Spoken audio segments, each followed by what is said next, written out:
আপনি বাংলায় কথা বলুন, আমি হিন্দি বলবো। রিসেন্টলি বাংলা পক্ষ বিভিন্ন রকমের আন্দোলন করছে, তাদের প্রস্তাব দিচ্ছে, ভালো কাজ করছে। গর্গ চট্টোপাধ্যায় এর আগেও অনেক রকম কাজ করেছেন বাংলার হয়ে, বাংলাকে বাঁচানোর জন্য। তো জাস্ট কদিন আগের একটা ভিডিও দেখলাম যে লিলুয়ার একটা মলে, সম্ভবত রঙ্গলি মল, সেখানে জুডিও নামক টাটার যে আউটলেটটি রয়েছে জামা কাপড়ের জন্য, খুব লো কস্টে জিনিস পাওয়া যায়। সেখানে একটি মহিলা বাংলায় কিছু জিজ্ঞেস করেছিল যে জিনিসটার সাইজ কী আছে না আছে। তো প্রোডাক্ট রিলেটেড কোয়ারি করেছে।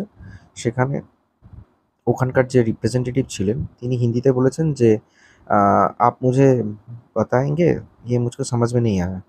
তো উনি বলেছিলেন যে আপনি বাংলায় ব্যবসা করতে আমি এসেছেন, এই বুঝি জন্য না, আপনাকে এটা বাংলাটা ওয়েস্ট জানতে বেঙ্গল। হবে। আপনি এবং বাংলায় উনি কথা তখন বলুন। ডিনাই উনি করেছেন। উনি তারপর স্টোর ম্যানেজারকে আমি একটা ডেকেছেন কথা এবং বলি চুপ সেটা করে নিয়ে একটা বড় পরিচয় রকম দেবে না ইস্যু আমার, হয়েছে। আমার পরিচয় ভিডিওটার দেবে। আমি ক্লিপিংস দেখলাম, আপনাদেরকেও আমি দেখাবো এক্স্যাক্টলি কী হয়েছে। ঘটনা হচ্ছে এটাই যে এটা মানতে হবে যে পশ্চিমবঙ্গ, যেখানে বাঙালিরা বাস করছে, সেখানে আস্তে আস্তে বাঙালিরা অবলুপ্ত হয়ে যাচ্ছে।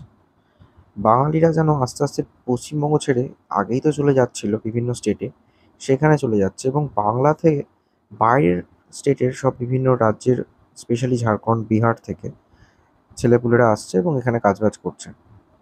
এবং তার মানে কি দাঁড়াচ্ছে যে পশ্চিমবঙ্গে কিন্তু কাজের সুযোগটা রয়েছে, তাহলে তারা কি করে অ্যাক্সেসটা পাচ্ছে? এই প্রশ্নটার উত্তর কিন্তু খুব জটিল। মানে এটা ওপর ওপর কিন্তু বোঝা যাবে না যে কেন হচ্ছে না। যতটা আমার বোধগম্য হলো, বা আমি যত ভিডিও বলুন, আশপাশের কিছু জাস্ট হয় না যে আউট নলেজ বলুন, আপনারাও দেখবেন সেটা, তাহলে বুঝতে পারবেন। প্রথমত একটু বলে রাখি, আমাদের পশ্চিমবঙ্গের ছেলেদের বা ইউথ জেনারেশনের কাজ করার কিন্তু একটা দৃষ্টিভঙ্গি পাল্টাচ্ছে। তারা কর্মঠ বা কাজ করব, পরিশ্রম করব, সেই ধ্যান ধারণা বেশ খানিকটা কমছে। তারা চাইছে বসে বসে রোজগার করব। অনেকের ক্ষেত্রে দেখছি ওই ক্লাবে বসে আড্ডা চলছে, মোবাইল ঘেঁটে দিন কেটে যাচ্ছে। এটা খুব বাজে প্রভাব, কাজ করার মানসিকতা ইউথ জেনারেশনের মধ্যে কমছে।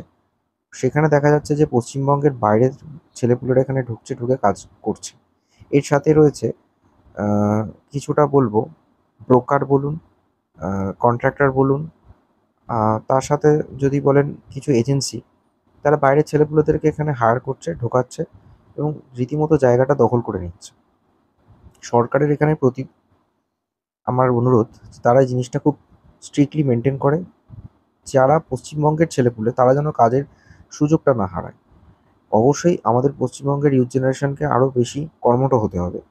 এখানে সিন্ডিকেট বলুন, কী করে না খেটে রোজগার করা যায়, এই ব্যাপারটার প্রতি মানুষের একটা আসক্তি আসছে। মানে আমি সবাইকে বলছি না, কিছু অংশ মানুষের মধ্যে কিন্তু এটা এসছে, সেটা আপনারাও হয়তো স্বীকার করবেন। আমি জানি না আমার সাথে কজন একমত হবেন, কিন্তু যেটা আমার চোখে পড়ছে আমি সেটাই বলছি। সেকেন্ড থিং হচ্ছে, যদি দেখেন যে আউটস্কার্ট এরিয়া, অর্থাৎ ধরা যাক দুর্গাপুর, আসানসোলের কয়লা খনি রয়েছে, ছোটো ছোটো শিল্পাঞ্চল রয়েছে, সেখানে তো বাইরের লোক তো ঢুকছেই।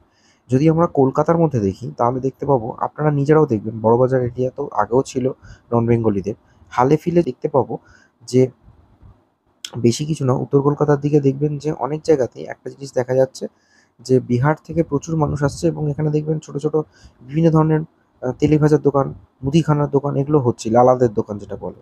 প্রত্যেক মোড়ে মোড়ে দেখবেন যে তাদের একটা করে দোকান হয়েছে, তাদের জ্ঞাতি গোষ্ঠীদেরও ডেকে নিয়ে আসছে, আরও একটা করে দোকান খুলছে, সব এখানে এরিয়াতে এসে একটা করে ফ্ল্যাট কিনে নিচ্ছে। যদি আমরা উত্তর কলকাতাতেও দেখি যে আস্তে আস্তে বাঙালিদের সংখ্যা ক্রমশই কমতে শুরু করেছে, এবং কমতে কমতে কমতে কমতে বাঙালি তাহলে যাচ্ছে কোথায়?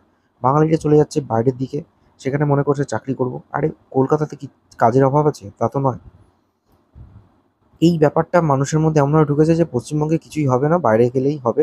আর সেই জায়গাটা, ভ্যাকেন্ট প্লেসটাকে ফুলফিল করে ফেলছে এই বিহার, ঝাড়খণ্ড, এই সব জায়গা থেকে আসা মানুষজনেরা। এটা কিন্তু নেতিবাচক প্রভাব পড়ছে। পশ্চিমবঙ্গ নামক যে বাঙালিরা ছিল, সেই বাঙালিদের সংখ্যাটাই আস্তে আস্তে কমে যাচ্ছে। যদি বাইরে বেরোন দেখা যাবে 10টা মানুষের মধ্যে 4-5টা হয়তো নন বেঙ্গলি থাকছে। তারা বলছে যে না, হিন্দিতে কথা বলতে। কেন?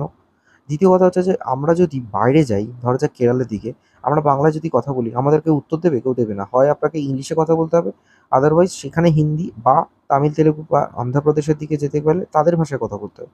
পশ্চিমবঙ্গে কেন বাংলাটা ইউজ হবে না? পশ্চিমবঙ্গে যদি বাইরের লোকেরা এসে এখানে ব্যবসা করে, তাহলে তাদেরকে বাংলাটা জানতে হবে। এবং দ্বিতীয় কথা হচ্ছে যে যদি আমরা সরকারি ক্ষেত্রেও দেখি, যারা সেন্ট্রালাইজড অফিসার তারা যে এরিয়াতে কাজ করতে যায় তারা কিন্তু সেই এরিয়ার ল্যাঙ্গুয়েজকে তাকে জানতে হবে, এটা কনস্টিটিউশনে বলা রয়েছে। তাহলে সেই জিনিসগুলো এদের ক্ষেত্রে কেন হবে না? সব থেকে বড় কথা হচ্ছে আমরা পশ্চিমবঙ্গের মানুষজনেরা কেন কাজকর্ম করতে পারছি না, বা তারা কেন কর্মবিমুখ হয়ে যাচ্ছে, এটাকে নিয়ে আরও বেশি অ্যাওয়ারনেস করা উচিত। তাহলে দেখা যাবে যে এই সমস্ত যারা আউটসাইডের মানুষজনেরা এখানে ঢোকার সুবিধাটা কম পাবে, এবং তারা কিছু করে কর্ম করে খেতে পাচ্ছে যে সেই ব্যাপারটার সুযোগটা বন্ধ করতে হবে। অবশ্যই এখানে যেমন বাংলা পক্ষকে গৌরব চট্টোপাধ্যায়কে আমি স্যালুট জানাই যে তিনি কাজ করছেন, তার সাথে কিন্তু এটাকেও হাইলাইট করতে হবে যে আমাদের পশ্চিমবঙ্গের ইউথ জেনারেশনকে আরও বেশি কাজের দিকে ফোকাস দিতে হবে। কর্মবিমুখ হলে হবে না, যে আমরা এই বসে বসে কাজ করব বা অল্প কাজ করে রোজগার করে নেবো, সেটা করলে হবে না। খেটে রোজগার করতে হবে, কাজ করতে হবে, এটা আমি মনে করি।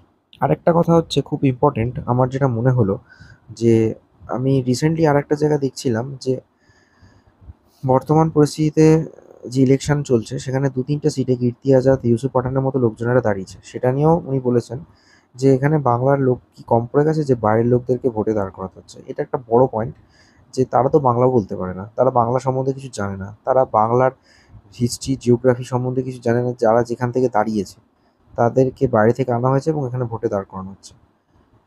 এই বিষয়ে আমি মনে করি বাংলার মানুষজনেরা কি শেখানোর বাধ্য হয়ে যাচ্ছে যে বাইরের লোককে আনতে হচ্ছে। বঙ্গ চট্টোপাধ্যায় বলেছেন যে তা আমরা বাঙালিদেরকে সাপোর্ট করব, অবাঙালিদের সাপোর্ট করব না। উচিত কথাই বলেছেন। বাংলা পক্ষ এভাবেই আরও এগিয়ে যাক। আমার মনে হয় বাংলাকে বাঁচাতে শুধু বাংলা পক্ষর মতো একটা সংগঠনকে সাপোর্ট করলে হবে না, আমাদেরকে সক্রিয়ভাবে প্রত্যেকটা ক্ষেত্রে বাংলাকে বাঁচিয়ে রাখতে হবে, এবং কর্মবিমুখ যুব সমাজকে আরও কর্মের প্রতি আগ্রহ তৈরি করতে হবে, যারা কিনা তারা নিজেদের জায়গাটাকে দখল করতে পারে, নচেত বাইরের লোক এসে যেন জায়গাটা কেড়ে না নেয়।